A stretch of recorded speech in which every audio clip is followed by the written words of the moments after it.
Lovies. It is Amira, also known as Blissfully Mindful, back at you with another mindful eating chit chat. How are you all? I know I was gone last week, but I was cooking up a storm. Just wanted to update you real quick. This is the garden. It's doing very well. This is the kale. Now, I don't know, the kale's growing kind of slower than I thought, but it's still coming in there. And then this is the lettuce on its way out. I've started some new lettuce, but yeah, this one, as you can see, it started to bolt. So I had to start some new lettuce and it started to get bitter. So I didn't want to keep eating it. But this is, its last legs, last little bit of leaves I got from it. Yes, can't wait to see the new lettuce. It's a different kind as well. And of course, this is the basil, still thriving as usual. Never really seem to have a problem with the basil. It just does its thing all the time. The tomato, oh my God, the grape tomatoes are growing beautifully. That's also some of the lettuce, the little small ones in the front.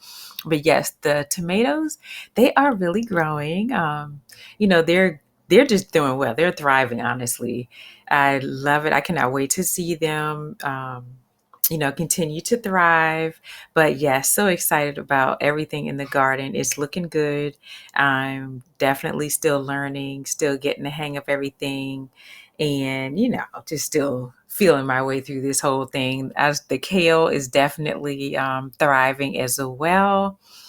Cannot wait to see that really, get all the way, just like full throttle. I just cannot wait to see it and to taste it.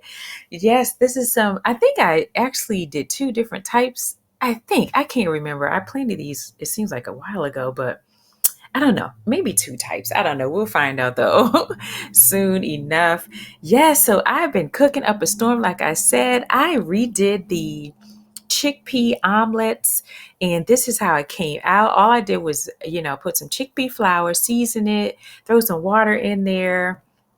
Um, and then I poured that batter into the pan, and then I sprinkled the veggies on top while I was cooking the batter, because I don't know, I didn't like how it came out last time when I did it. Otherwise, when I put the veggies in prior to pouring the batter in. So this time I tried this one. I love it. It came out so much better. As you can see, it's all like fluffy and plump and stuff. It just, oh my gosh, it came out so much better. So yeah, that's what I did this time. Yes, came out way better than it did the first time. Loving it. I would actually suggest this for breakfast, brunch, or dinner. Just either thing. But it was really good. And oh my gosh, you all, starting bread making. Yes, this was so hard. Oh my gosh, so hard. I still have a long way to go. I am by no means an expert in bread making, but this was my first bread. So this was my starter. It took me like almost 2 weeks to get this starter going. Oh my gosh, it was so difficult. Bread making is very challenging. However, I am determined to get the hang of it. And so, yes, this is my starter. At first, it would not rise, right? And then it just rose out of nowhere. It just like overflowed out of the bowl that I had it in, as you can see. Yes, it just blew up. So yeah, finally, I changed the type of flour that I was using, and that seemed to have done the trick. So yeah, that's what that is. And now look at it. It's just thriving. Oh my gosh. So this is my first starter. So excited. I plan to make so many things with this, but yes, I want to be able to use this starter forever, hand it down to the next generations and everything. Because it was very difficult to make, but I poured all my love and commitment into it, and finally, got it going. But yes, you all, my starter came out really nice. And so, of course I put some of the starter, half of it, I think I put up, and I decided to use the rest of the starter to make some different things. Right here, I'm taking some of it and I'm making some bread. I did mix this with some other flour to make my first loaf of bread. But I made pizza dough. I made this bread. What else did I make? I just went crazy, using this starter. I had so much of it that I had to use it to make like a lot of stuff. The pizza dough, oh my gosh, you all, that was so good. I have to share that one with you all next time. But yeah, we had pizza, alkaline pizza. It was so good. It was like delicious, surprisingly. But yeah, so this is my first loaf of bread. I'm so excited. I had to keep kneading it, letting it rest, kneading it, letting it rest, kneading it, letting it rest. I don't know how many series of times I did that, at least 3 or 4, I think, because I would knead it, let it rest and rise again, knead it, let it rest and rise again. I just kept doing that. And finally, it was ready to put in the oven. I had preheated the oven to 500, put the Dutch oven in there to also heat as well. So it was all heating from 500. Then I turned the heat down. Did I turn it down? Yes, I did turn it down. Put it in the oven.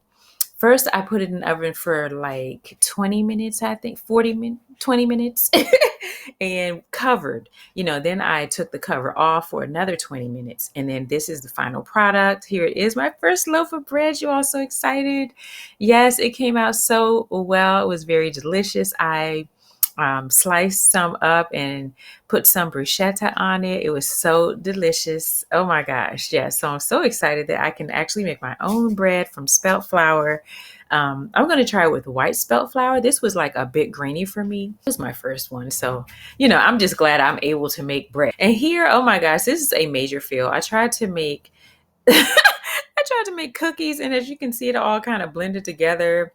It didn't hold its shape because I did not use cane sugar. I used agave syrup, and that just does not work for baking cookies. Okay, so I just kind of cut it up into little chunks and put it in the cookie jar anyway. But it was honestly a fail. I don't really even like it as cookies. Probably not going to be able to use this. I'm actually going to change this to granola for cereal. So yeah, that's what I ended up doing with it. But it was fine. It was an experiment. I won't make it again because it does not, the cookie thing without the cane sugar does not work. And I don't care for baking with coconut sugar or date sugar. I cannot deal with that taste. It's just it's not pleasant for me. So anyway, here's my granola. I love this for snacking. I love it for breakfast cereal.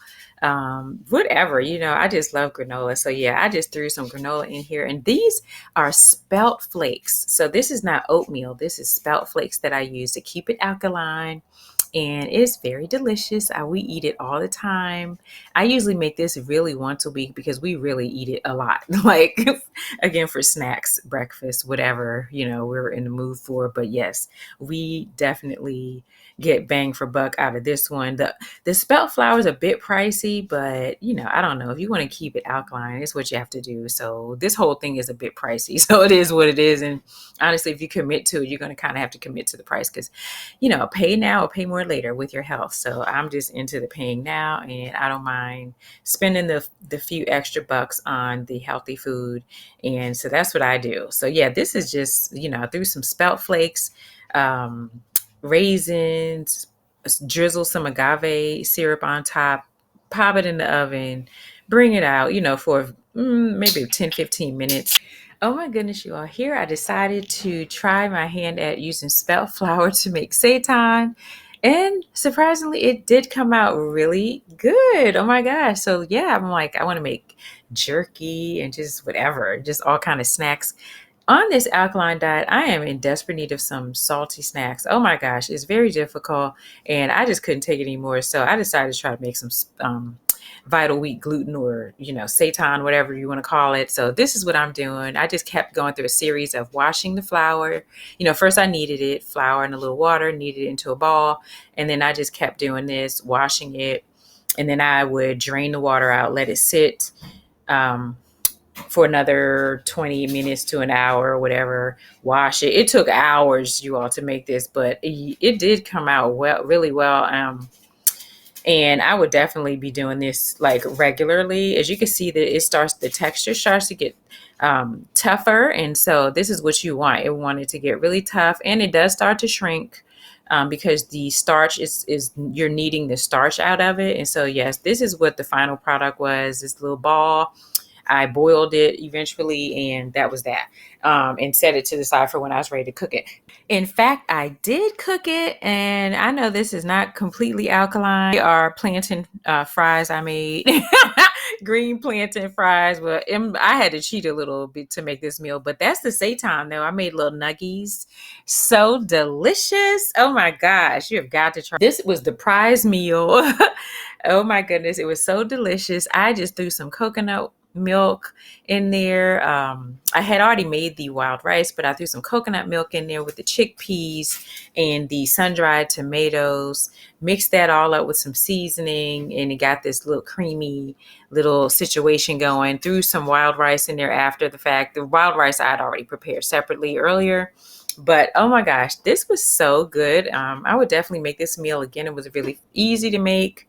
And I'm always trying to find some way to make it a little bit more enjoyable to eat wild rice, because it is very difficult for me to eat this wild rice. It's so tough, you all. And it's just like, I'm so used to white rice, but this wild rice is very challenging. So yeah, I'm always just looking for a way to prepare, but this did work. This was definitely a win. I will definitely prepare it this way again, in a dish similar to this. It may not be this exact one, but yeah, I'm going to just keep on kind of messing around and trying different things with it. But yes, that was that. That's what I made this week. I hope you all enjoyed it. I will see you all next time. Sunflower smooches, peace and love. And I will see you all next time. Stay eating mindfully. And I love you bunches and bunches and bunches and bunches. Mwah.